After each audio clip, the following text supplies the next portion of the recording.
time I hear that phrase, I get a picture in my mind of a beaver, a bucket of maple syrup, and my face. Where were you born and when were you born? I was born during a bombing raid in England. I was born January 45, the war ended in June. And mothers like to tell their children the stories of the day they were born. God knows I've done it to my kids several times. I remember where it was. But the story my mother always told me was that there was a bombing raid going on. There were bombs exploding. My mother's lying on the table giving birth to me, and she's screaming, "How could they be out there taking life when I'm in here trying to give it?" And then I made my entry in the world. And I don't know what level of awareness a baby newborn has, but I think there's some level, and it explains to me why a lot of times in my life I've ended up somewhere and I have the same reaction. I've made a serious mistake. I shouldn't be here. You know, they were actually using the B-1s and the B-2s. They were actually early cruise missiles at the end of the war, because my mother tells that story too. She would hear into, they call them, they would hear into a certain point, and then the sound would go, and then you had to hear the explosion. Yeah. Yeah, so you lived through that, but you came to Canada fairly soon after that. Yeah, they got the mothers and the babies out. My mother was in the WAF, so we came on a ship through Halifax when I was Pier 51 when I was months old. So obviously no memory of the trip. None. But it would have been one of those regular Cunard trip from Southampton to Halifax. Like all other immigrants. Have you ever been back to Pier 51? I haven't been, no. I went back there once. It's kind of interesting. Everybody set it up as a tourist thing. Yeah, I hear it. You ended up in Toronto then, so why Toronto? Why Montreal, Vancouver? My grandparents lived in Galt, so we came to Galt, where my dad was raised. And then we moved to Ottawa. My dad worked for the National Film Board. And my mother was a saleswoman at a jewelry store. And then we moved to the States because he got a big job offer. We lived in Connecticut.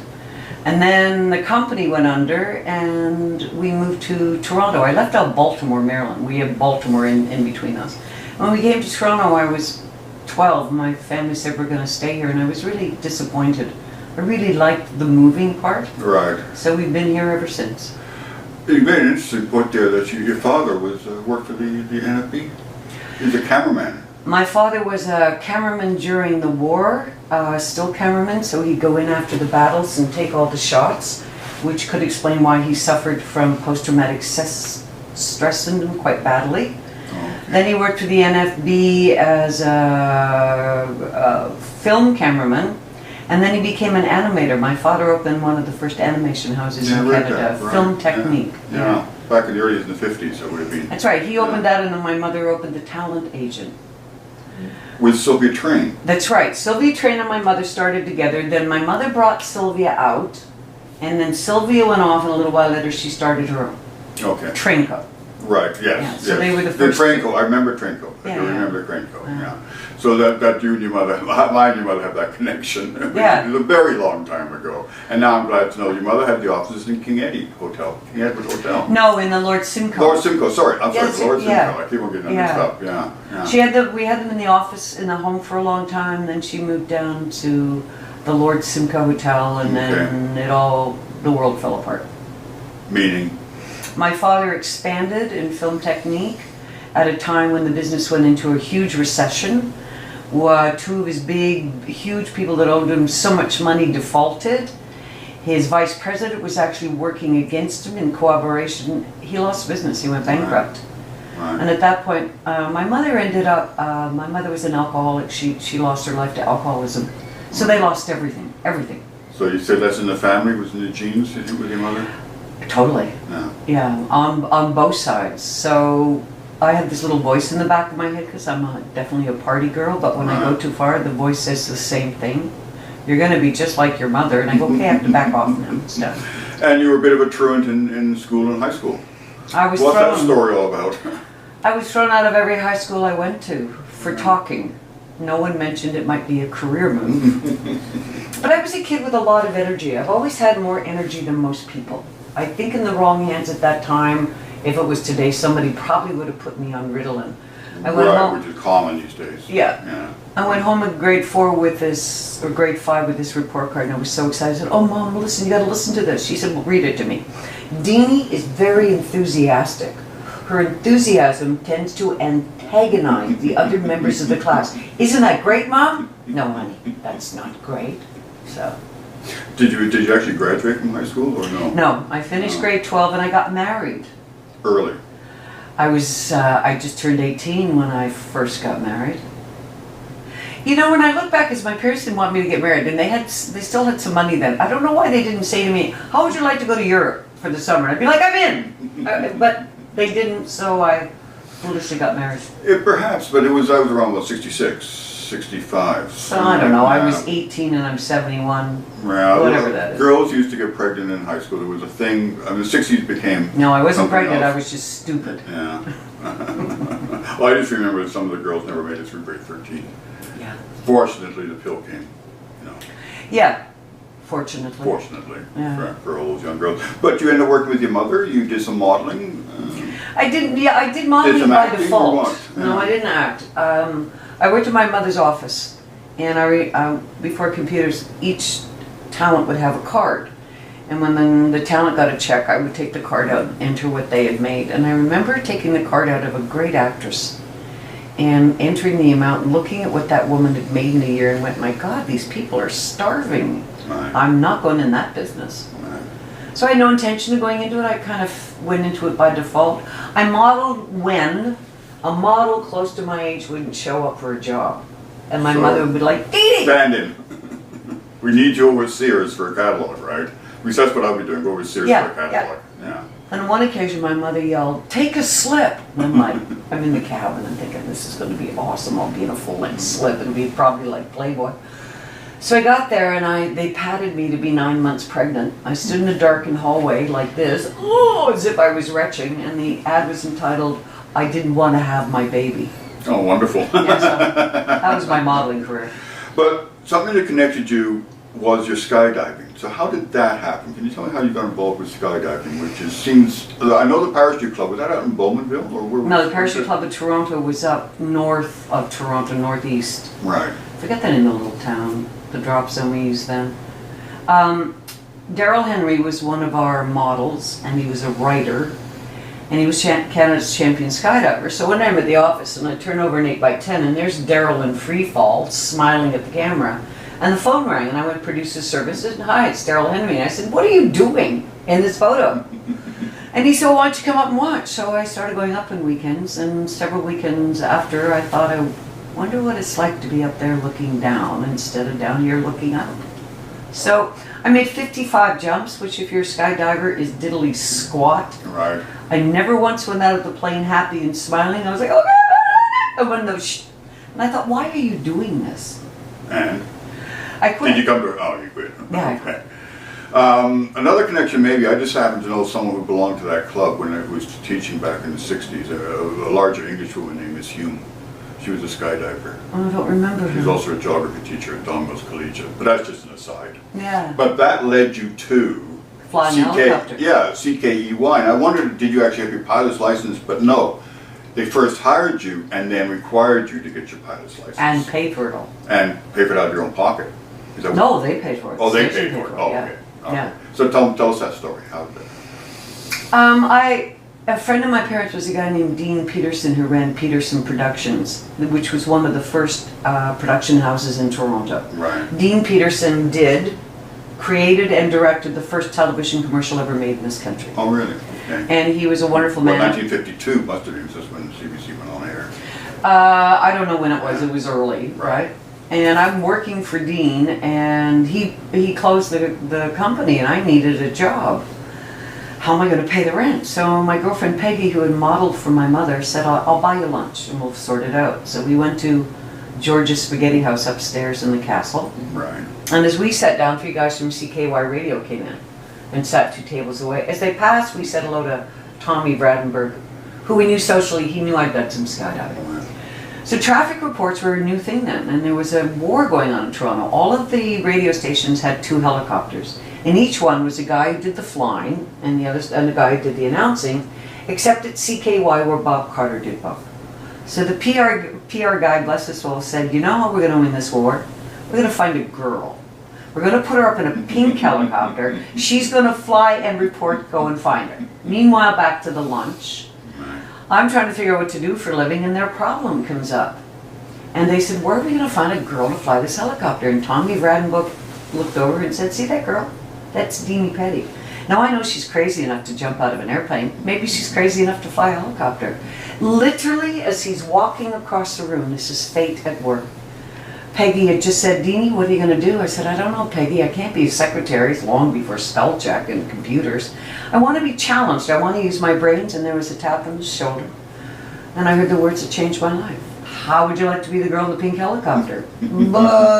Yeah, okay, you know. Kismet? Yeah. Serendipity, right place at the right time? Yeah. I always said in this business you need money, luck, and talent.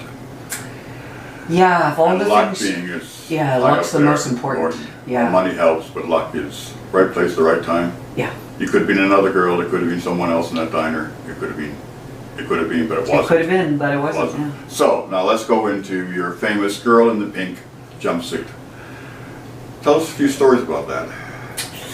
First you got your pilot's license, and you're up there, but your reporting is flying at the same time. Yeah. And you're the first one to do that.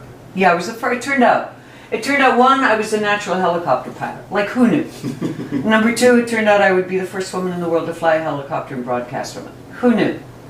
Number three, I worked with all men, and when I got to the heliport, I didn't know that they all had bets on how long I'd last. Right. And my co-pilot, I remember one day, the first time out I failed the commercial pilot's exam, not the flying part.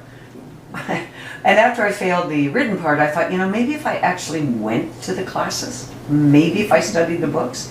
So I'm up flying and we're talking on the intercom. And I said to Jim, how do you feel about the fact I'm going to put you out of a job one day? And he laughed.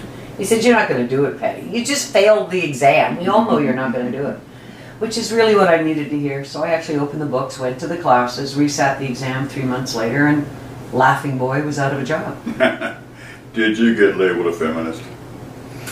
You know, it's interesting. I had a feminist on my show once in the early days, and she's screaming at me. I mean, literally, if you're not part of the solution, you're part of the problem. And I'm thinking, does she not know I've just spent 5,000 hours flying a helicopter? Like, doesn't she get this part? Yeah.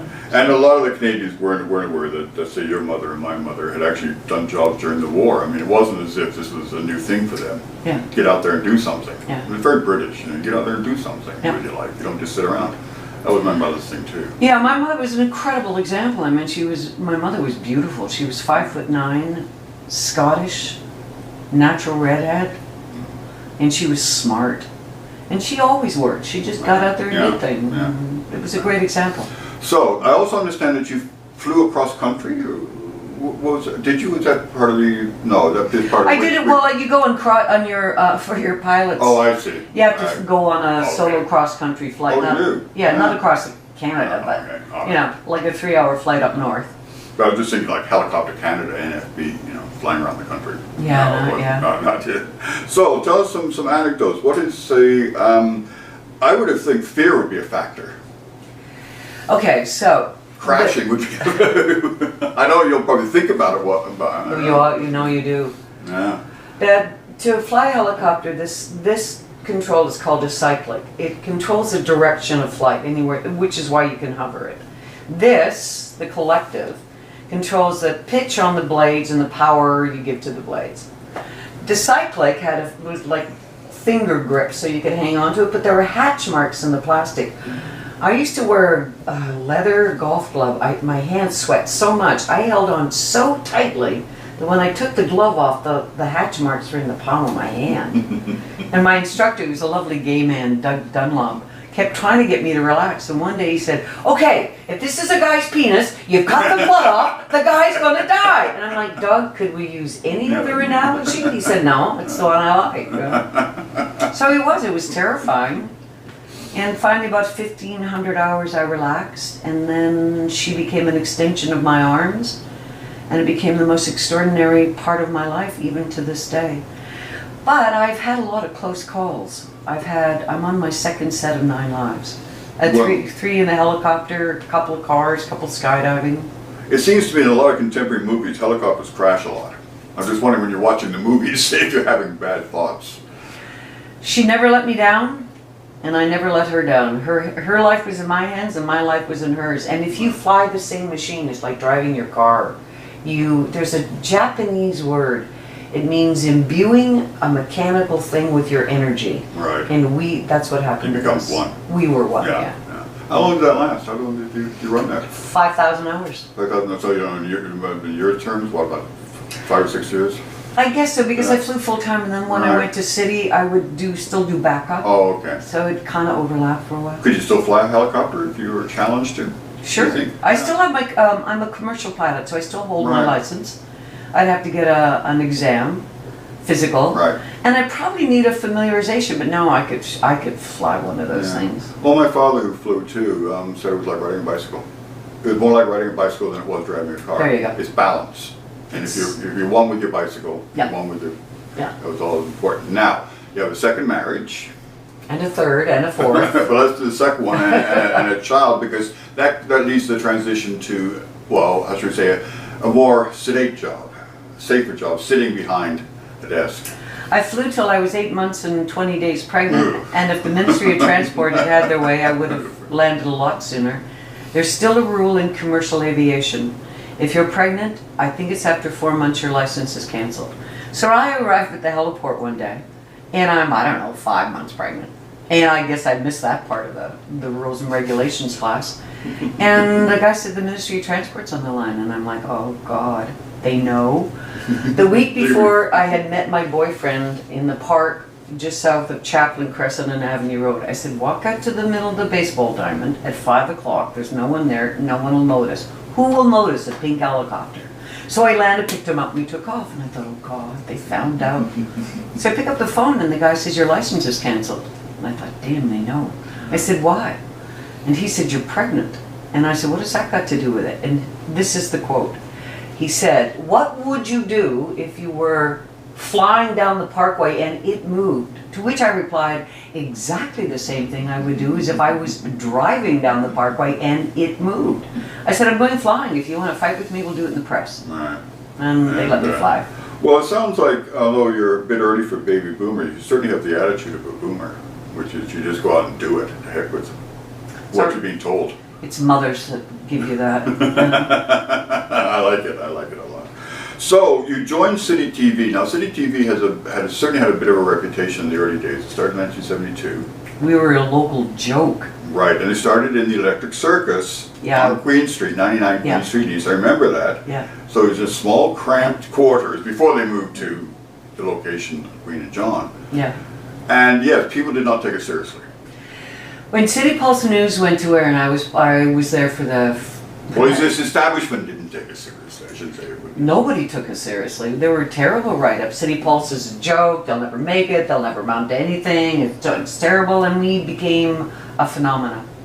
It just took over, and in the format, which they changed from people just sitting behind a desk to actually getting up and wandering around, and that became precedent-setting, and that was extraordinary. I worked with him.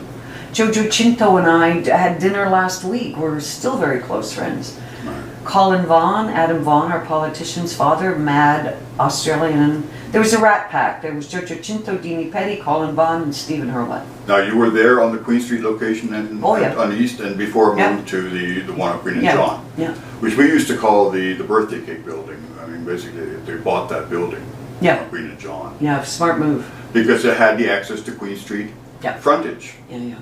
So they created all that. So that was all part of the philosophy, which you said at the time was radical. It doesn't seem radical now, but it certainly at the time was. It was. They were ahead of it, and I have to give Moses credit. Moses' ideas are either brilliant or they're like really weird. But one of his brilliant ideas was they were thinking of buying another out-of-the-way location by the Don River where the Mercedes building is. Right, is down. Yeah. And he went, no, and he went and found that, and that was a very clever thing. Right. Well, I think initially taking over the Electric Circus was a good move. It was like publicity for the place. It was hip. It was new. What I also liked about it was it did, I know it sounds a bit of a cliche, it's certainly a cliche now, it reflected Toronto. It did. It was younger, it was hipper, it wasn't CBC establishment, or even CTFDO establishment. But I said Moses' ideas were good and sometimes not so good. Jojo Chinto, when he started, and Jojo came from Ghana. Jojo's grandfather was the first black chief justice of Ghana. It's a matriarchal system. So he comes from like royalty. And when he came, they were paying him $50 or $25 a story. And one night Colin Vaughn was standing beside Moses and they ran the Jojo Chinto story. And Moses said, I'm not going to hire him, I don't understand him. Colin said, well, 3/4 of Toronto does. And that's how we got the job. So news, any anecdotes from that period of City TV? You were with the news outfit, you were doing weather. I saw a little clip on Yeah, I started doing weather. weather. You moved into something called Sweet City Woman? No. What was that? I started at City, I went there and I did a phone-in show. I can't remember if it was called Help. Help? Yeah, I saw it in Wikipedia. Yeah. It was Helper. Help might have been the first, and then it might have called Sweet City Woman. Then City ran into financial troubles and I was let go and the show was canceled. Then they started City Pulse News and I went back and auditioned. And I got the job. I guess lots of stories. I went down to Fred Klinkhammer's office, who was the general manager, and he's like hysterical. He said, we have to get you out of here. A guy has just called, and he said, he's going to come down here with a gun and he's going to shoot you. Dini, he could come down here with a gun pointed at you and hit somebody else. I know it. And I'm like, yeah, I guess I had to go, eh, Fred? And the strangest thing that ever happened, this is one of the weirdest things that ever happened to me. If you're a reporter and you might have a minute for a story, maybe even less, you got to get the salient point of the whole thing, right? So this union's on strike. I go and interview this union boss and there's people are there. I got a cameraman. And after I hear the whole explanation, I say to the guy, okay, here's what I understand. You're on strike because the company is posting job openings which nobody in the union can fill and they want to bring in outside people and you're striking. He said, yes. I said, that's stupid. Why don't you make an agreement with them that they bring in outside workers, pay for the training of your people, and then they get the job? Man. Anyway, I put the story in there. I didn't say the guy was stupid. The next morning I get to the old building and I'm up in the 5th floor newsroom and the windows are open and there's guys picketing the front of City with blank placards. I said, Steve, what's that? He said, that's for you. I said, what do you mean it's for me? He said, that guy you interviewed last night, the president of the union, yeah, he died.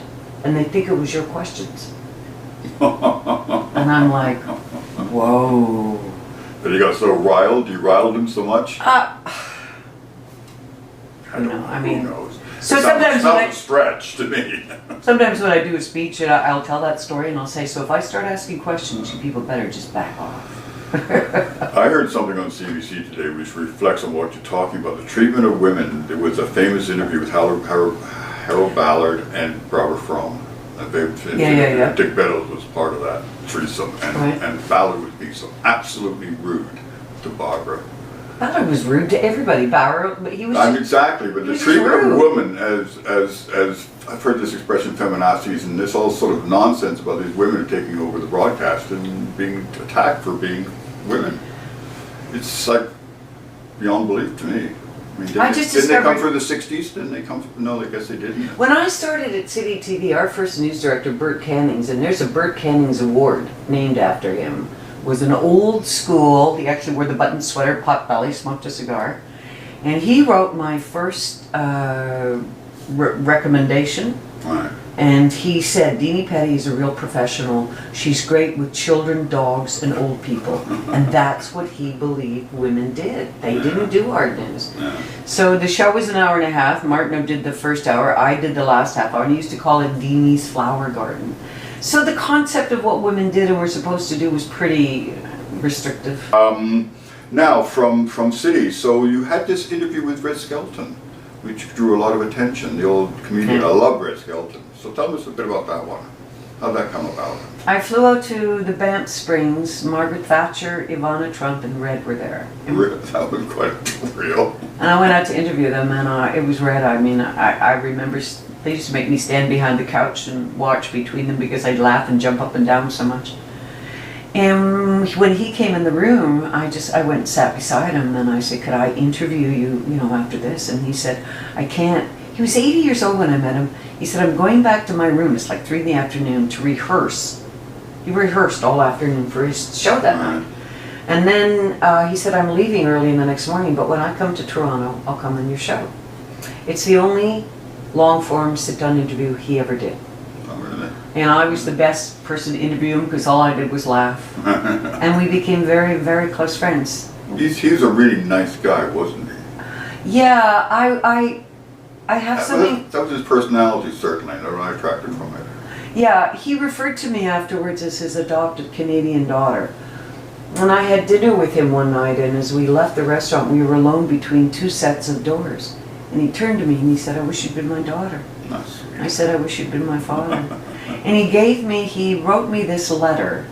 And I've never shown it to anyone before. Oh, okay. And I've never shown it publicly, but I usually read it every Christmas because it's from Red. A copy of that letter, is that what it is? Yeah, this is it.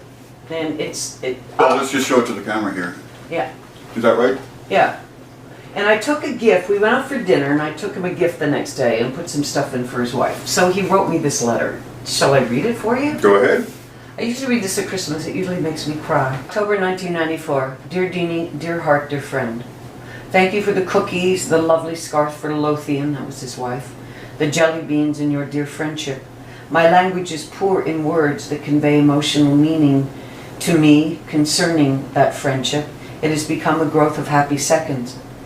It was fun being on your show without invitation and being greeted with such exhilarated warmth. You have a dearness that's a spiritual progress that reaches out and touches the public.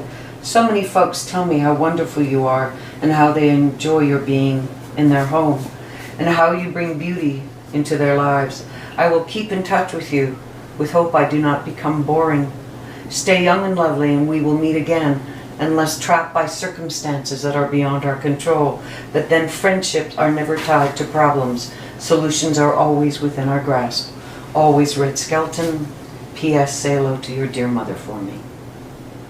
That's very sweet. I know. I'm not surprised you have it framed. Yeah. Well, let's move on to the next move, career-wise, was your own show. I was doing City CFTO, Line. Toronto CFTO. And I was doing City Plus News. And then Moses came to me and said, I got a great idea. Remember I said his ideas were either good or stupid? He'll still defend this, but I think it was stupid. He came to me and he said, here's what we're going to do. You're going to go on air at 6 in the morning, and you'll do 3 hours. Then you'll take a break, and then you'll do your show. I said, Moses, that's like 4 hours of television in the morning. He said, yeah, nobody else is doing it. I said, maybe nobody else is doing it because it's stupid. And at that point, it was a McHappy day, and I went to the Parliament buildings, and Doug Bassett, who, like his father, didn't talk, he yelled, Dini Petty! 2 people I always wanted to work with, Sandy Ronaldo, Dini Petty! So I phoned him the next day, and I said, Doug, that's a good idea. What's a good idea? We ought to work together. And I went up, and they made me an offer, and City were very kind and begged me to stay, but it was a big opportunity, so I went and did it. City wouldn't do the same type of show? Well, they were national. But they wanted you to go in the morning, and they wanted you to... Well, they wouldn't have to do. They just wanted me to stay. They didn't want me to leave. Yeah. So, CTV. CTV for... Next really big move, and now you have your own show, the Dini Petty Show. Yeah. Tell us about the Dini Petty Show. What was the show? It was a lifestyle. It was a lifestyle. It was an interview show where I did... I mean... When I started in my career, nobody, you'd call, hi, would you come and be in the Dini show at City? Who? Sorry, we're busy. At the end of my career, everybody wanted to be in the show. I mean, we turned down Andre Bocelli, we were so booked. So I got to meet all the great, huge stars and authors, and I just met the most extraordinary people and had the most extraordinary conversations, which was the only thing that bothered me when I left. I didn't actually, the show's canceled because shows get canceled. And my big concern was, who am I going to talk to? I'm used to sitting across from Itzhak Perlman and Gina. Like, who am I going to talk to? Unfortunately, I met some brilliant, wonderful people. And yes, but you also became a bit of a star. You might be modest about it, I don't know, but you had a national name. You were a star interviewer. You'd be complimented as being one of the best on TV. Okay, I'm going to tell you something, and I'm not saying this because I want any compliments back in return. If you go on Dini Petty Entertainer on Facebook, I posted some interviews. I posted Red. I posted a bunch of Harrison Ford and Omar Sharif, the ones that I really, I posted them from memory because they're all in the archives. I own all the shows and they're in the archives of York University. When I sat down and watched the interviews, I had two reactions. My first, my God, you were a hottie. Why were you so hard on yourself? Why were you always beating yourself up? I'm just a girl. And my second reaction, you're a damn good interviewer, Dini, buddy.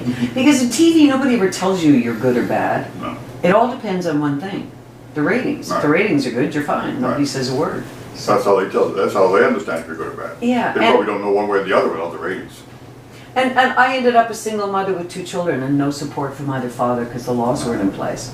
So people say, what was your motivation? I said, they had to eat 3 times a day and I couldn't lock them in the basement and go to work. So. Right. So, you did a couple of shows, I think probably earlier. I want to talk about the incest show that you did, which is a breakthrough type of show. And also, you put yourself through birth on live TV. Yeah, no. You want to talk about those two? Sure. Well, Actually, start with the incest one. Because I did several documentaries when I was at City that were award-winning. That was one, but the piece of work I'm proudest of that we did was called Growing Up Gay, and it was way early in my career when I was at City. But Randy came to me and said, will you front the series? It's about growing up gay. Now, my mother's an agent. I'd grown up gay people a part of my life, but I'd never been asked to publicly state my opinion. So we went to a meeting at 519 Church Street of young gay and lesbian youth under 16. That's the community center on Yeah, Gay Village. yeah.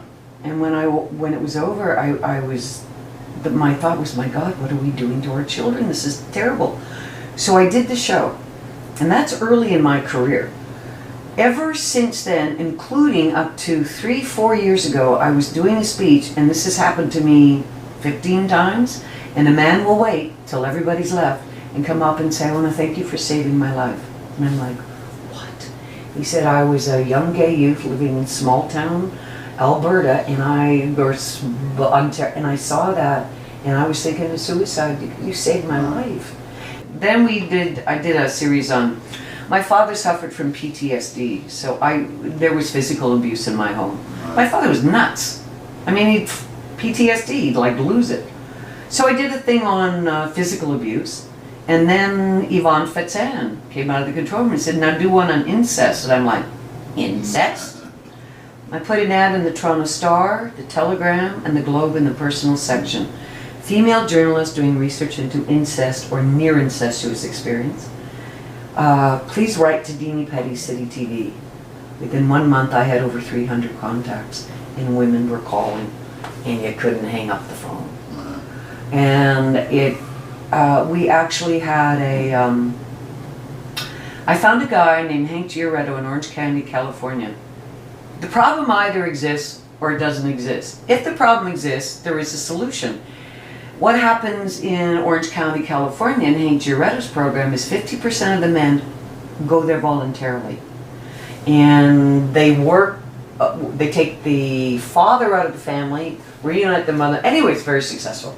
So I brought him to Toronto. And I had the Children's Aid, the Catholic Children's Aid, the police, the lawyers, judges, everybody who dealt with the subject come to this meeting. And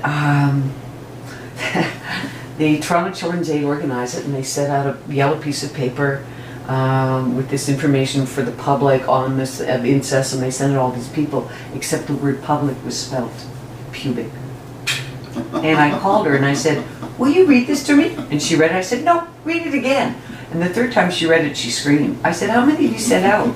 She said 75. Nobody noticed but me. No, it was a good copy editor. Yeah, well, unfortunately she didn't have one. So that was an incredibly valuable piece of work we did. And Moses talked me into, he just wore me down finally. And ever since then, I have to say to people, you know when you heard I had my baby on TV, you know the picture you get in your mind? Well, you don't see Nicky exiting my body. The camera was behind, and you see Nick when he's handed to me. I couldn't get Nick to watch this documentary. I couldn't get him to watch. He's 17, 18. I sit him down at the farmhouse. I plug it and I go, Nick, you gotta watch this. The documentary's over and the baby's handed and everything. And he's silent. I said, so what did you think? And he made the most male definitive male comment one could ever make. He looked at me, he said, the whole city saw my bag. Oh my God. I'm so sorry to cut you. And he just got up and walked out. Well, for a 17-year-old, that probably was the... That would be all that mattered. You've done a lot of work for charity. Can we just sort of switch gears a bit? Because you've done some work when you were at City TV, you've done some work for Amnesty International. Yeah. What's the motivation behind that?